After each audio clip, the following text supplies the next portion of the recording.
தமிழன் கலைக்கூடம் தயாரித்திருக்கிற சினேகாவின் காதலர்கள் இந்த திரைப்பட பாடல் முன்னோட்ட வெளியீட்டு விழாவிற்கு வருகை தந்து சிறப்பித்திருக்கிற மதிப்பிற்குரிய தயாரிப்பாளர் சங்கத்தினுடைய தலைவர் ஐயா KR அவர்களே, அச்சங்கத்தினுடைய செயலாளரின் அன்பிற்கினிய அண்ணன் சிவா அவர்களே, என்னுடைய ஆண் தாயாக இருக்கிற எங்கள் இனத்தின் விடுதலை பாவலர் என் அண்ணன் அறிவுமதி அவர்களே, என் அன்பிற்கினிய தம்பி சிவா அவர்களே, இந்த விழாவிற்கு வருகை தந்திருக்கிற மதிப்பிற்குரிய பத்திரிகை நண்பர்களே, தொலைக்காட்சி தோழர்களே, என் உயிருக்கினிய உறவுகளே, உங்கள் அனைவருக்கும் எனது அன்பு வணக்கம். இந்த தருணம் மிகவும் மகிழ்ச்சிகரமானதாக எனக்கு இருக்கு. அதை உங்களோடு பகிர்ந்து கொள்ளணும்னு நான் நினைக்கிறேன். 23 ஆண்டுகளாக எங்களுக்குள்ளே இருந்த ஒரு வலி, மிகுந்த அந்த வேதனை இன்று அது நீங்கி இருக்குது, தீர்க்கப்பட்டிருக்குது.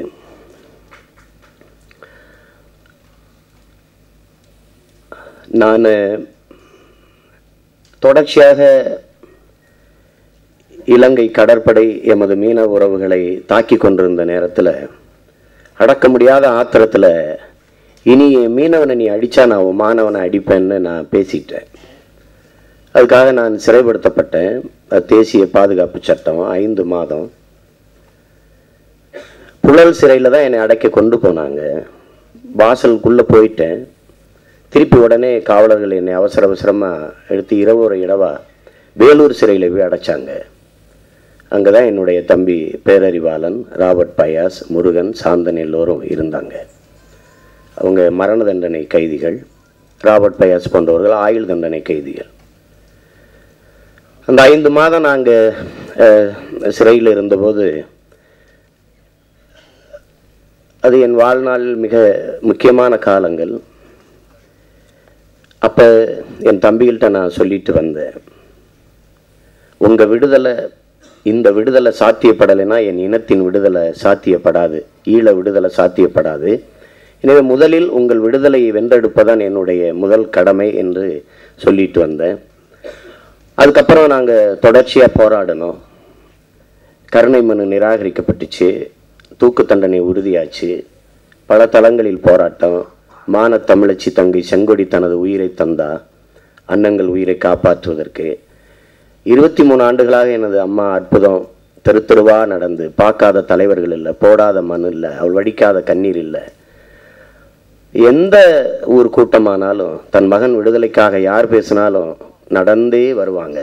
அவங்களுடைய 23 ஆண்டு கால அந்த தவம், அந்த போராட்டத்தின் வெற்றியாக இன்றைக்கு நேற்று மரண தண்டனை குறைக்கப்பட்டு இன்றைக்கு தமிழக சட்டசபையில் மாண்புமிகு தமிழக முதல்வர் அவர்கள் மத்திய அரசு 3 நாளில் இந்த 7 பேரையும் விடுதலை செய்யவில்லை என்றால் மாநில அரசு விடுதலை செய்யும் என்று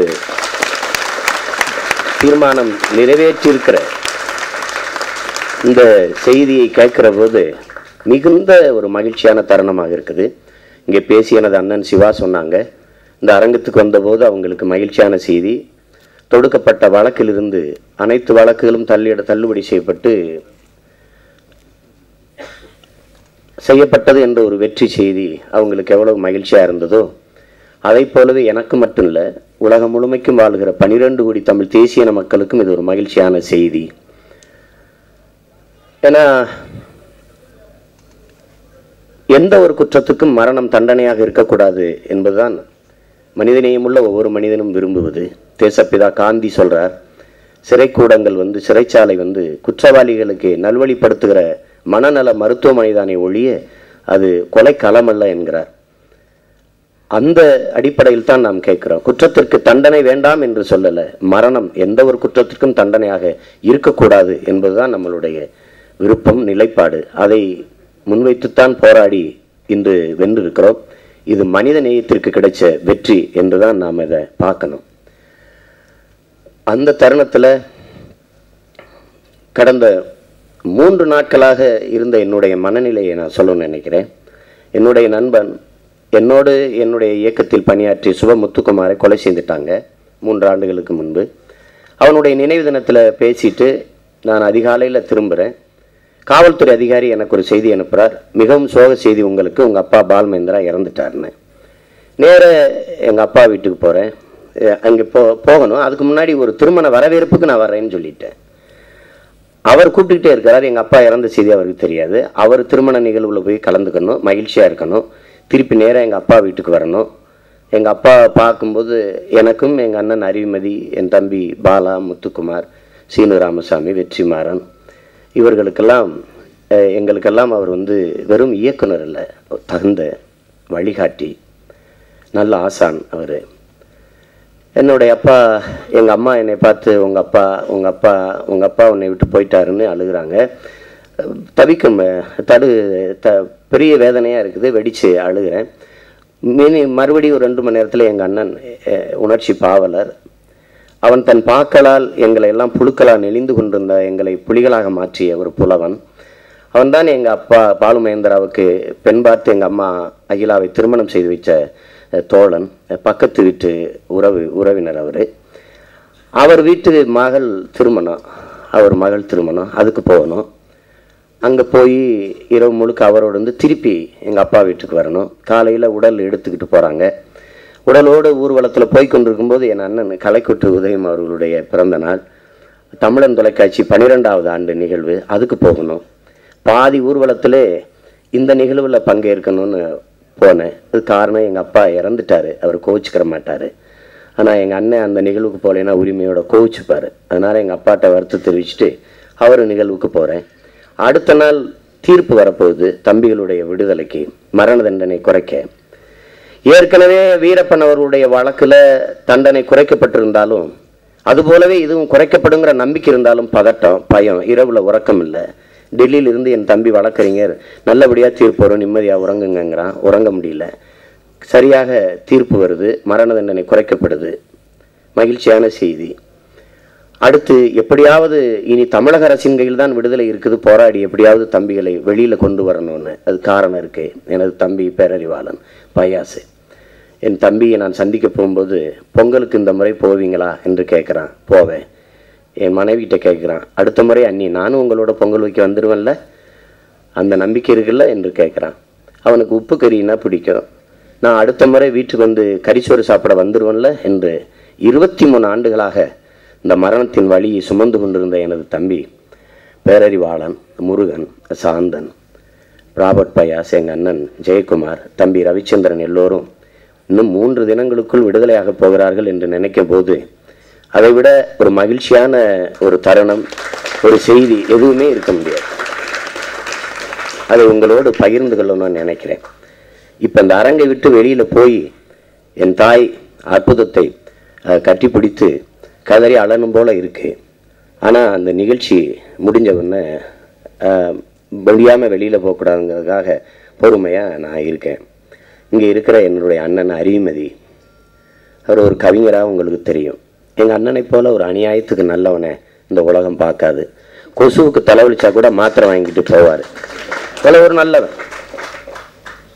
அவருக்கு இருக்கிற திறமைக்கு தன் வாழ்நாளில் தன் திறமையை வீணடித்தவர்களில் என் அப்பா பாலுமேந்திரா முதல் ஆள், அதுக்கப்புறம் என்னுடைய அண்ணன் அறிவுமதி. இவர் பாட்டு எழுதி பழச்சா மிகப்பெரிய கோடீஸ்வரனாக இருந்திருக்கலாம். எங்கள் அப்பா அவர் திறமைக்கு படம் எடுத்து சம்பாரிச்சிருந்தா இந்தியாவின் முதன்மையான பணக்காரர்களில் ஒருவராக இருந்திருக்கலாம். அவங்க 2 பேருமே அதை செய்யலை. அது ஏன்னு தெரியல. எங்கள் அண்ணன் அவருடைய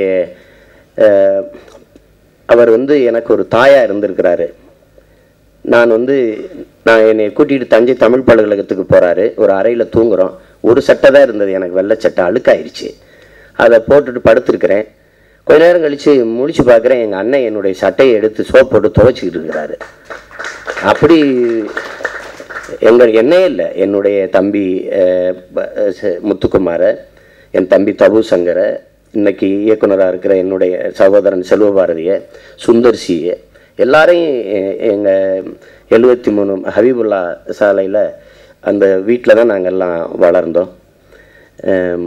அப்படி ஒரு தாய் போல் இருந்த வளர்த்த எங்கள் அண்ணன் அறிவுமதி அவர் இந்த விழாவிற்கு வந்து இந்த படத்தை வெற்றிக்கு வாழ்த்த வந்திருப்பது எனக்கு பெரிய மகிழ்ச்சி.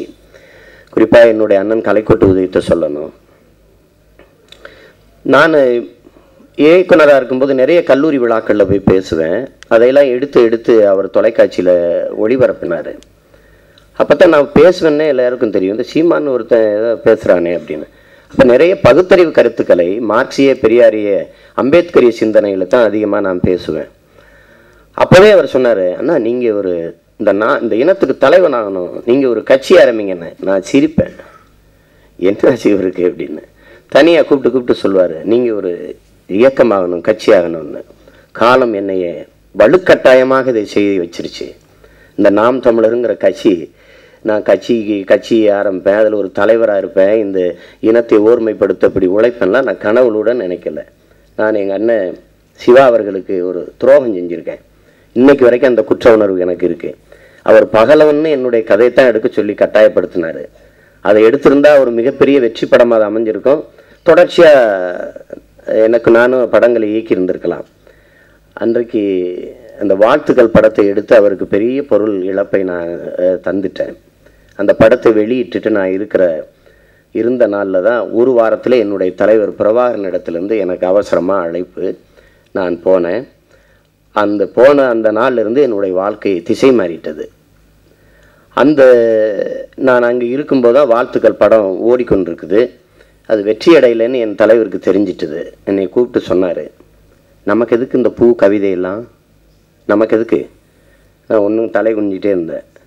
நமக்கு தம்பி மாதிரி படம் இருக்கணும், தரையிலையும் அடிக்கணும், திரையிலையும் அடிக்கணும், அப்போ தான் விடுதலை வரும் சொன்னார்.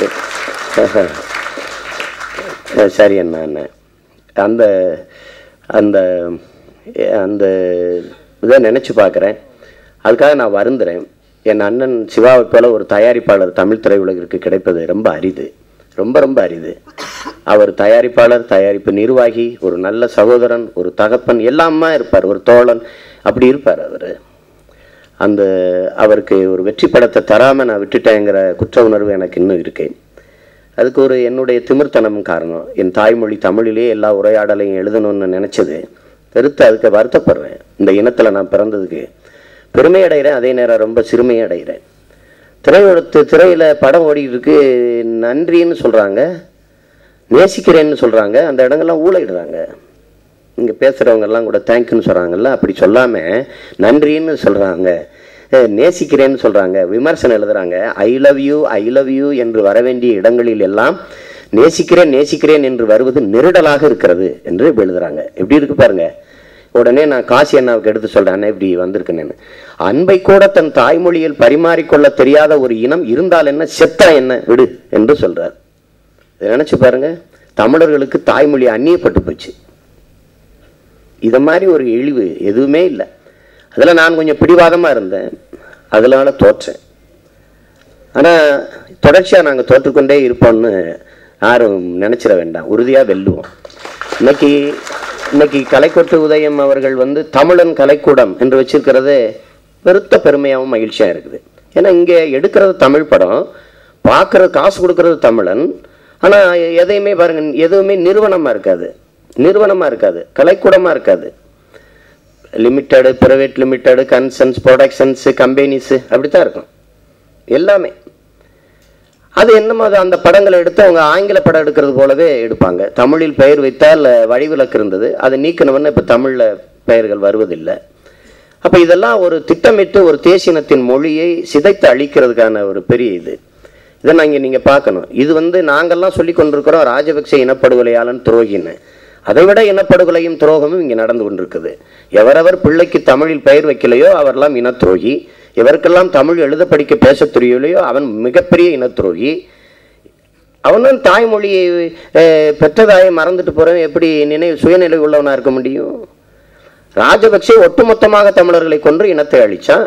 இவங்க உயிருக்கு நிகரான தாய்மொழி தமிழை அழித்து சிறுக இனத்தை கொண்டு கொண்டிருக்கிறார்கள். ரெண்டுக்கு என்ன வேறுபாடு இருக்குது?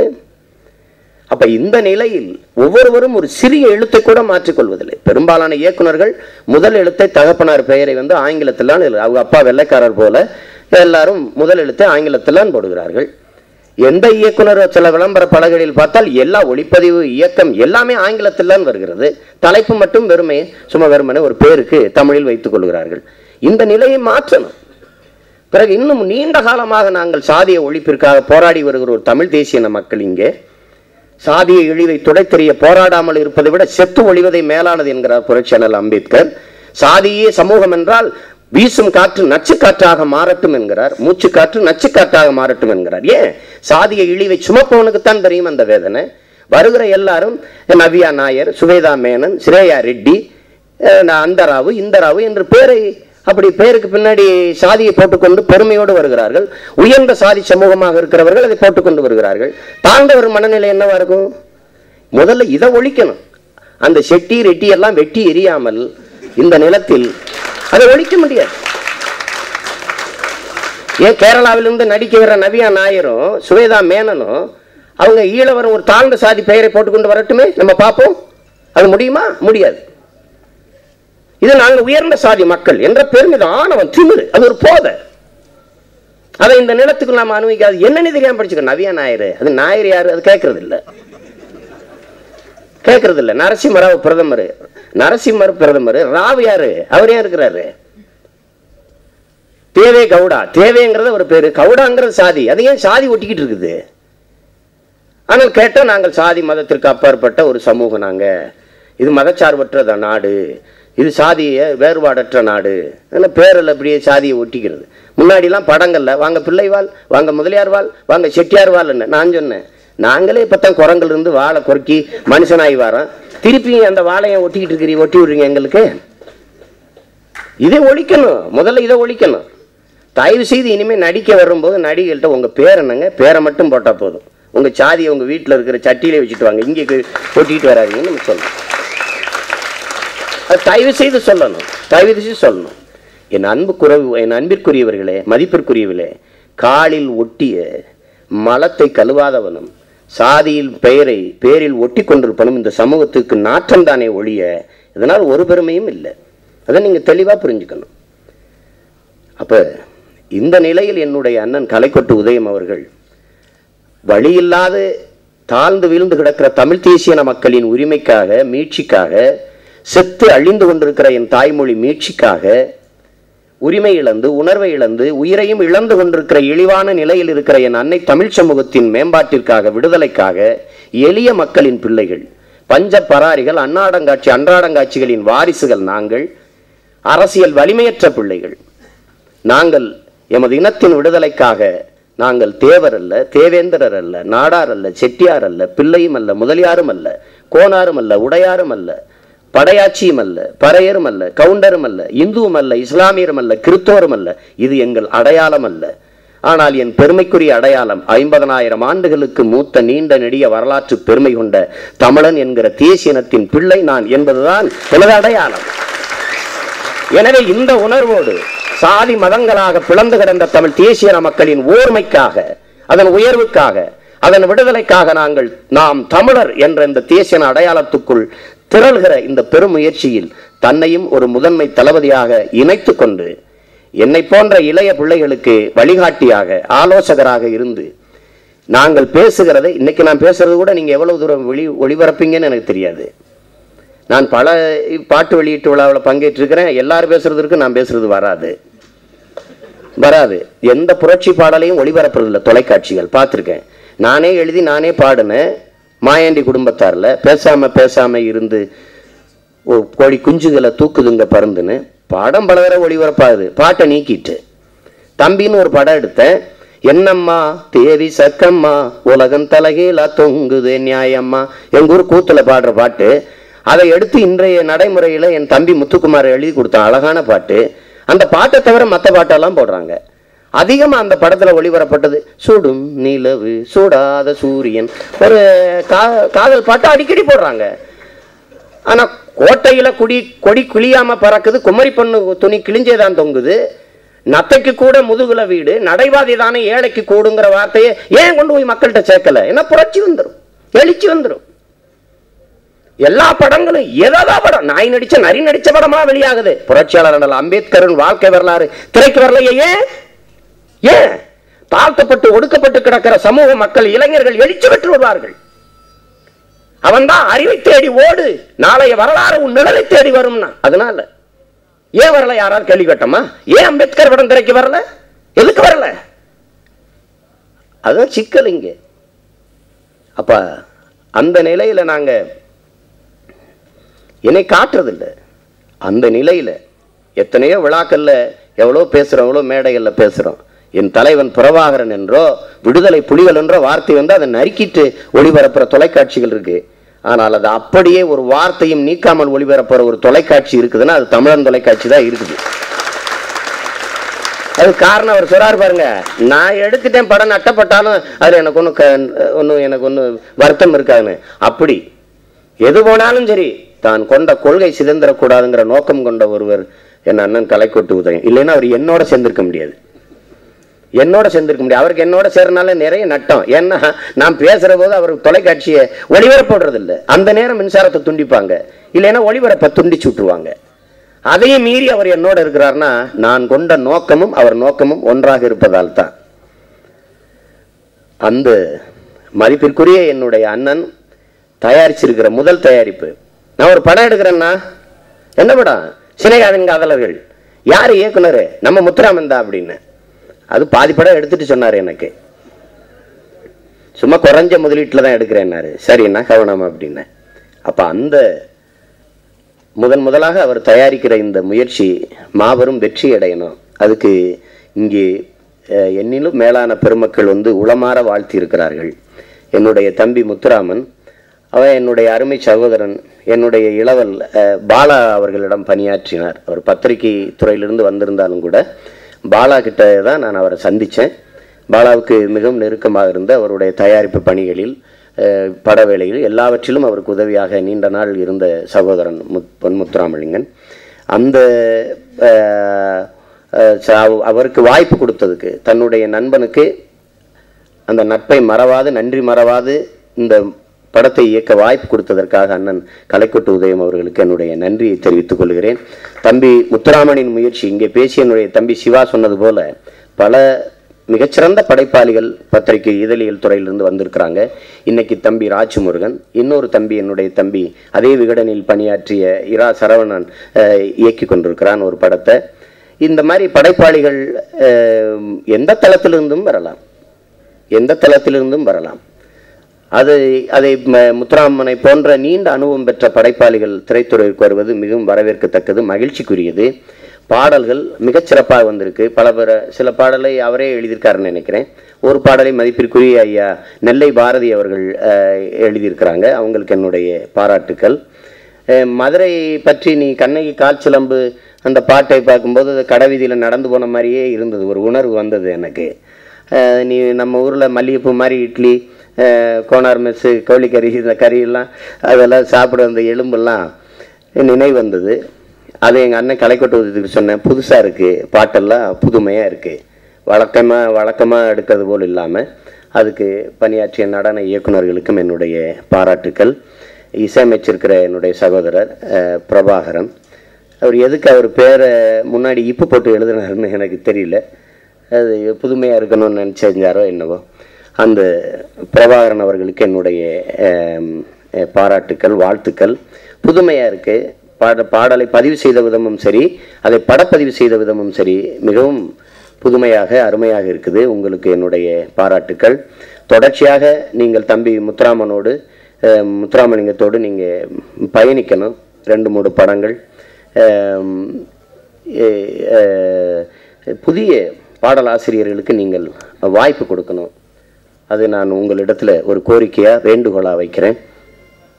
இந்த நிகழ்வில் பங்கேற்ற அனைத்து பெருமக்களுக்கும், ஐயா தமிழ் தொலைக்காட்சி நிர்வாக இயக்குனருக்கும், என்னுடைய அருமை நண்பர் ரமேஷ் கிருஷ்ணனுக்கும், ஐயா